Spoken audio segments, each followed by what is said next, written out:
এই যে দেখছেন ভাই কয়েক টুকরা মাত্র লাকড়ি, হ্যাঁ এই লাকড়ি দিয়ে এক বেলা রান্না শেষ হয়ে যাবে। কি বলেন, এই 3-4 টুকরাতে এক বেলা রান্না শেষ? হ্যাঁ, এক বেলা রান্নাই শেষ হবে। কোন চুলায়? এই চুলায় ভাই। ওরে ভাই, ধাউ ধাউ করে চলতেছে, ধোয়া কালিও নাই। কি বলেন ভাই, এটা আবার কেমন চুলা? আরে ভাই এমন চুলা ভাই, এই যে ভেজা ভেজা দেখা যায় না কাঠ, হ্যাঁ এই ভেজা ভেজা কাঠও জ্বলে। কিন্তু ভাই আমাদের চুলা আর আপনার চুলার মধ্যে পার্থক্যটা কি? পার্থক্য হচ্ছে সাধারণ লাকড়ির চুলায় আপনার ধোয়া হয়, কালি হয়, অনেক কিছু হয়। দেখেন এই যে আমি এখন সাধারণ লাকড়ির চুলা বানাই দিলাম, আরে ধোয়া হইতেছে তো ভাই। দেখেন এখন এই যে কালি মারতেছে, ধোয়া হইতেছে। আচ্ছা, আর যখনই আমরা এই ফ্যান এই যে কারেন্টের লাইনটা সংযুক্ত করে দিই তখন দেখবেন ওরে ভাই আগুনের দেখেন, তাপমাত্রা মাত্র 5 সেকেন্ডের ভিতরে কি পরিমাণ তীব্র হয়ে যাচ্ছে। পরিবর্তন। হ্যাঁ, আর এই চুলার সাথে যে ফ্যানটা সংযুক্ত করলাম এর ভিতরে আরো আমাদের কারিশমা করা আছে। আচ্ছা, সায়েন্টিফিক উপায় ব্যবহার করার কারণে এই ফ্যানের মাধ্যমে যে অক্সিজেন সরবরাহ হয়, অক্সিজেনটা গিয়ে কার্বনটা ধ্বংস করে দেয়, একই সাথে অক্সিজেনটা আগুনের তাপমাত্রা 2 থেকে 3 গুণ বাড়িয়ে দেয়। আচ্ছা, যার কারণে অল্প লাকড়িতে বেশিক্ষণ চলে।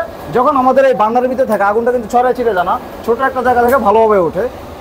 এই যে এরকম 2-1 টুকরা লাকড়ি একসাথে আমরা দিয়ে দিই, এই লাকড়িটা যখন পুরোপুরি জ্বলে একদম ছাই হয়ে যায়, সিগারেটের আশ যেরকম ভাই এরকম হয়ে যায়। যার কারণে পুরোপুরি জ্বলার কারণে কোনো কয়লা না হওয়ার কারণে আপনার অল্প খরচ হয়। এই অল্প খরচে আপনি অধিক তাপমাত্রায় খুব দ্রুত বেশি রান্না আপনি করতে পারবেন। আচ্ছা ভাই, আপনার কাছে কি এই ধরনের সিঙ্গেল চুলাই আছে শুধু? আরে না ভাই, এই হচ্ছে ডাবল। এই যে দেখেন 2 মুখী চুলা ভাই, এই দেখি ধাউ ধাউ করে জ্বলে ভাই, এটা কমার্শিয়াল। সবাই এই চুলা ভাই যারা ব্যবহার করবেন তারা হচ্ছে অনেক বেশি আয় করতে পারবে।